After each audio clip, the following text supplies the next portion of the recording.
What is going on, Navigation Nation, and welcome back to another video. Today I'm going to be discussing the most important events that are currently happening in the Pokemon card world and how these are impacting the overall market.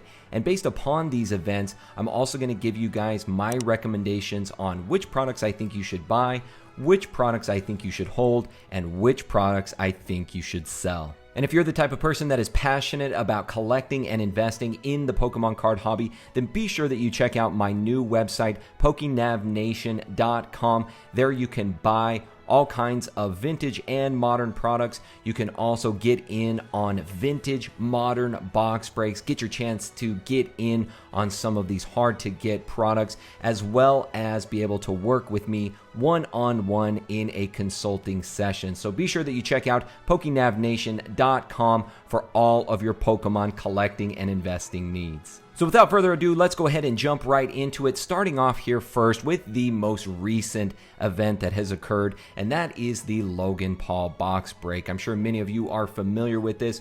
We recently actually discussed this on the Pokemon Roundtable, which if you haven't watched that episode yet, I highly recommend going and taking a look at that, taking a listen. That was with Z from Z&G Emporium and Jake from Pokenomics.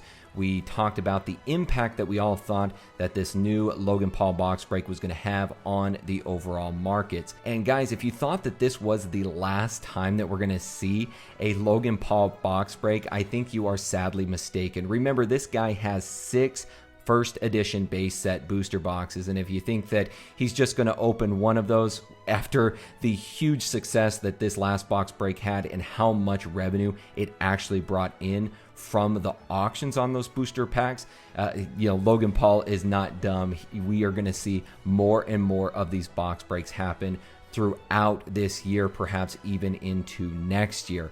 Now, on top of that, Logan Paul, remember guys, he is not the only one that is doing a first edition box break.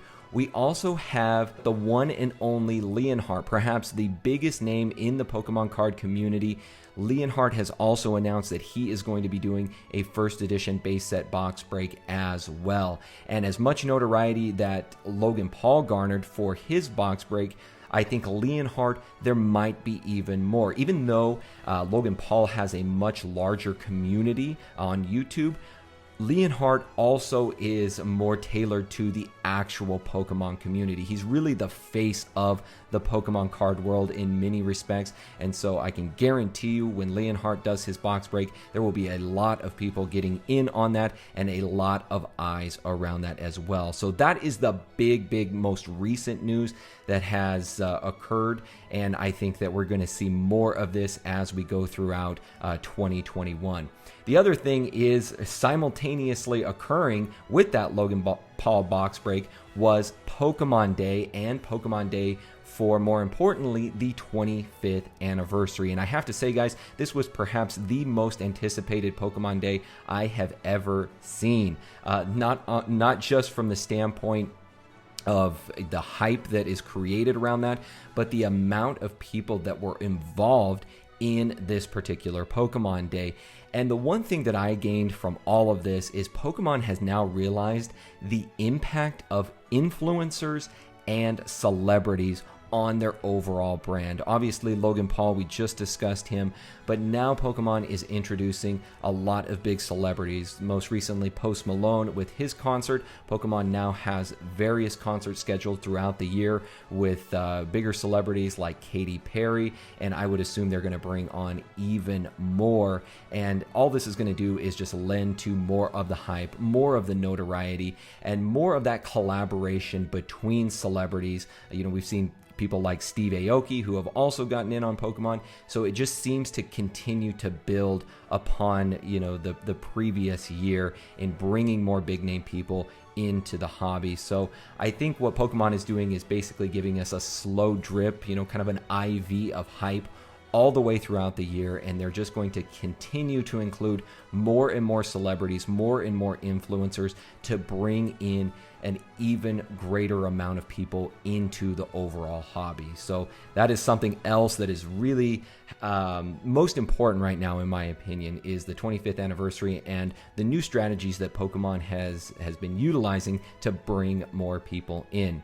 Now, the next big topic, this one has been highly contested and not many people know what is going to happen, but that is the reprints. If you guys haven't seen, recently Pokemon put out a statement that they are going to be doubling down to do their best to get products out there on store shelves. They basically said that they are going to increase manpower, production power to their full capacity so that they can get products, especially new products, out on store shelves, places like Walmart, Target, all of your big box retailers, as well as your local card game shops, and especially on PokemonCenter.com as well.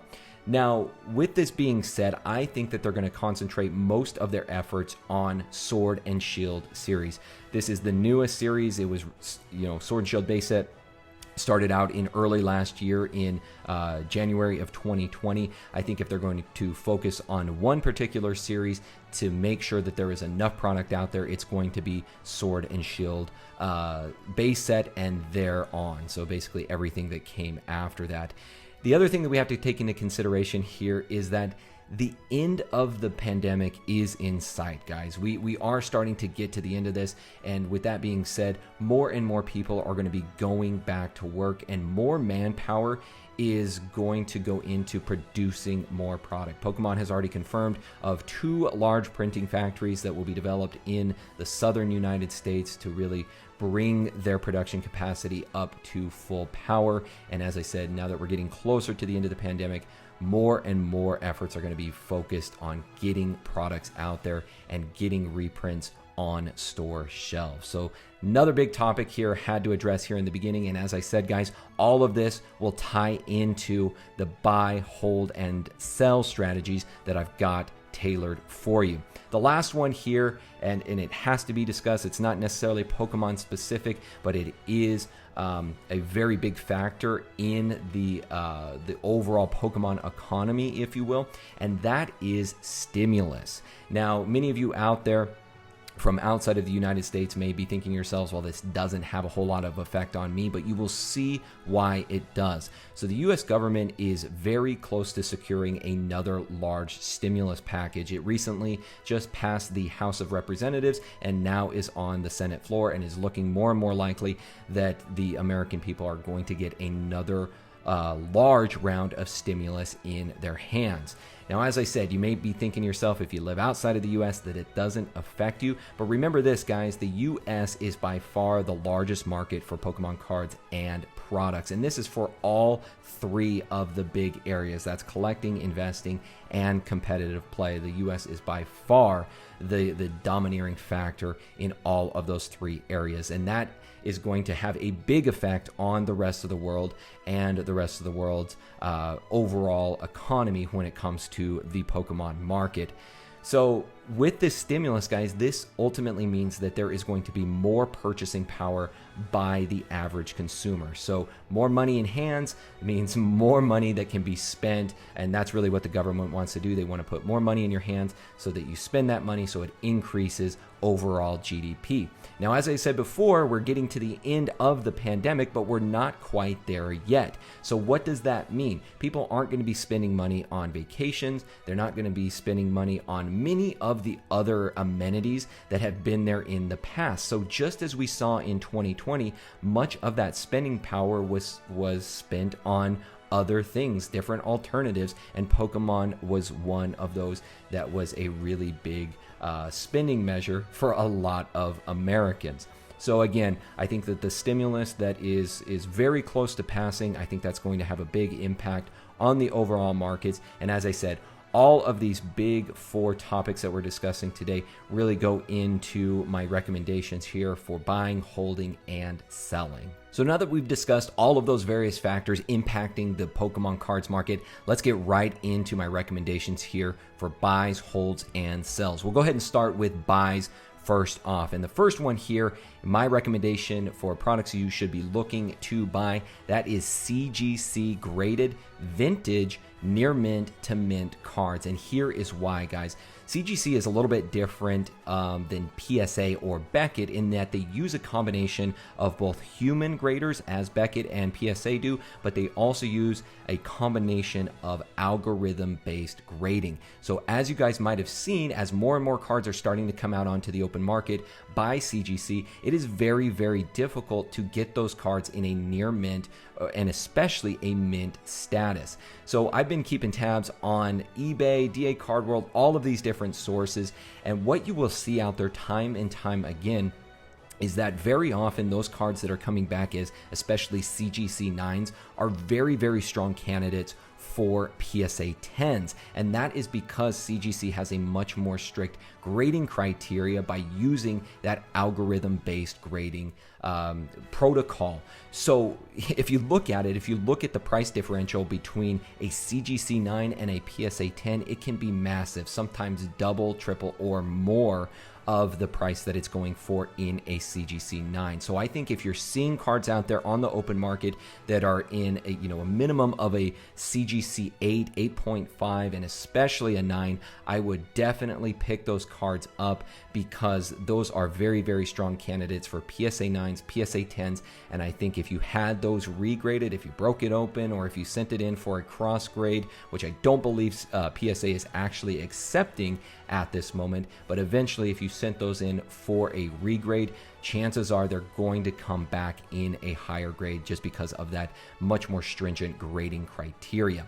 Next up here is 20th anniversary products. As you guys have seen with the 25th anniversary, that creates a lot of hype, not just in products from this year, but from products in the past from these previous milestones, and most recently the 20th anniversary. We have seen large price spikes in sets like Generations, as well as 20th anniversary promos. And those are the two products that I would take a look at right now and try to get in your hands. Would be Generations, especially the Elite Trainer boxes, and any and all 20th anniversary promo cards. I think that we'll continue to see this over the years, where every 5 years, the 30th anniversary, you'll start to see 25th anniversary products start to take a spike or a resurgence, and same thing with the 20th anniversary. So those are another one that I would certainly take a look at. And the last one here for my recommendations for buys are Black and White and XY era sealed products.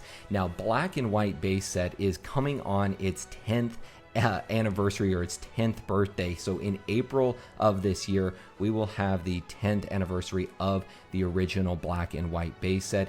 XY is now getting to that point, 5, 6, 7 year time horizon, where it is becoming somewhat of a vintage product, and you're starting to see the prices of these sealed products especially start to take a steady increase. So Black and White XY era, I would definitely start taking a look at these. Now, big disclaimer here, I am actually doing a Black and White base set box break here, but I guess that has no bearing on my recommendation because I'm recommending sealed products here. Sealed products, I think, is what you want to be looking at for Black and White XY era, but I still think that over the course of time, even the individual cards, graded cards from these various sets are going to be quite valuable, and now may be the time to get in on the ground floor before these products and cards really start to take off. Now, moving on to products that I recommend holding at this time. These are products that if you currently have in your possession, I would recommend a hold strategy. If you don't currently have these,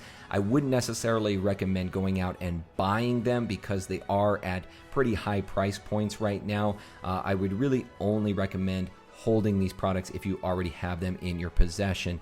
And the first one here would be all base set-esque. I always use that term esque booster boxes. And what I mean by this is basically all of the sets that are tailored around the original base set. So that would be base set Shadowless booster boxes, base set Unlimited booster boxes, base set Japanese, Evolutions, which was a reprint of base set, and then also CP6, which is the Japanese equivalent of Evolutions. And the reason being, guys, with so many of these booster boxes, the first edition booster boxes especially being opened up by Logan Paul, eventually Leonhart, there is going to be so much notoriety around these particular sets and all of the products that are tailored around the original base set. And we're already starting to see that out on the open market. Prior to the Logan Paul box break, base set unlimited booster boxes were hovering right around $30,000. Now if you look out on the open market, they are encroaching $40,000, and I see those continuing to increase throughout the year, especially if we see more of these segmented box breaks happening with Logan Paul and other celebrities. I think it'll just bring more and more exposure to these original sets. The other one that I would recommend holding right now, if you currently have it, are Diamond and Pearl era cards and products. And the reason being is that with Pokemon Presents, they recently announced that they are remaking the original Diamond and Pearl era game. So that is the original Diamond and Pearl on the DS, and then also the Legends Arceus game that is coming out. Both of these are tailored to that particular generation, so Generation 4. I think there's going to be a lot more eyes on this generation. A lot of people who that was the first generation that they grew up with and are going to have that nostalgic factor in looking back at products that were released during that time. So if you currently have Diamond and Pearl era products, I would recommend holding those right now, whether that's graded cards, single cards, or sealed products. I would recommend holding those right now because I see a lot of potential as we move throughout this year and especially into 2022 for that fourth generation to really take off. And last but not least here, and perhaps the most important one, is sells. These are the products that I would recommend selling right now while the market is at its peak. The first one here would be Sword and Shield era graded cards and sealed products. As I discussed before, Pokemon has announced that they are going to be doing reprints and printing at full capacity all recent sets and all sets that have been in high demand. Now, do I see them perhaps going back to 2019 as well? That is a possibility, but I think almost for certain they will reprint all series or all sets from the Sword and Shield era.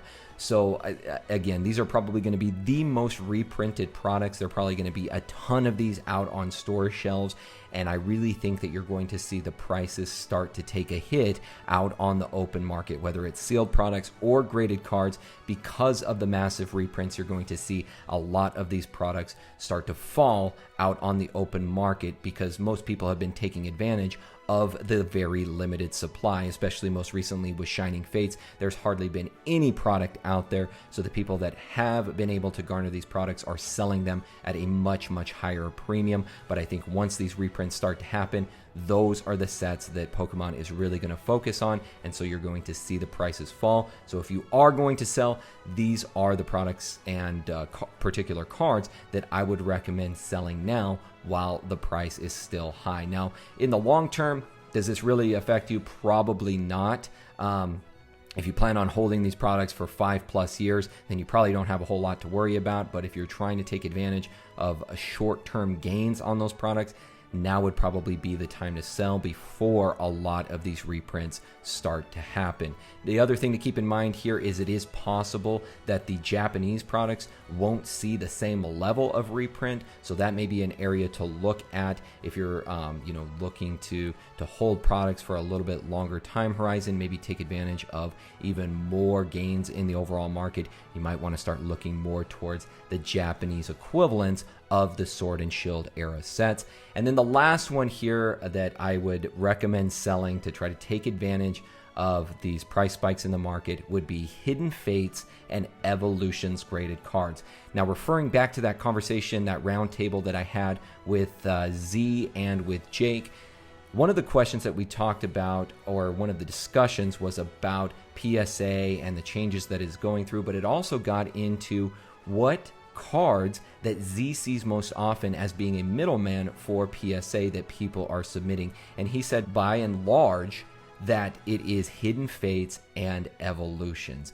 So guys, what that tells me right now, PSA is very backlogged with products, but over the course of the next 6, 8, 12 months, we're going to see a lot of cards, a lot of graded cards come onto the market. And if that is any indication of the ratio of products to come out and cards to hit the market, then you're going to see a big hit in the overall demand for these products, as the supply, in my opinion, outweighs that demand. So I would say right now, if you do have Hidden Fates graded cards, Evolutions graded cards, those would be the ones I would look at selling to, again, try to take advantage of the higher price points that they're currently going for. So that is going to do it for today, guys. Hopefully you enjoyed these recommendations on the buys, holds, and sells that I am currently suggesting based upon all of the different events that are going on in the Pokemon card market. Again, these are just my opinions, so take them with a grain of salt. And if you want to learn more, you want to become more entrenched in the Pokemon card hobby, whether it's collecting or investing, be sure to check out my website, PokéNavNation.com, for all of your Pokemon card needs. Other than that, guys, I will see you all next time. My name is PokéNav. I'm here to help you navigate the world of Pokemon, one video at a time, and I will see you all in the next video.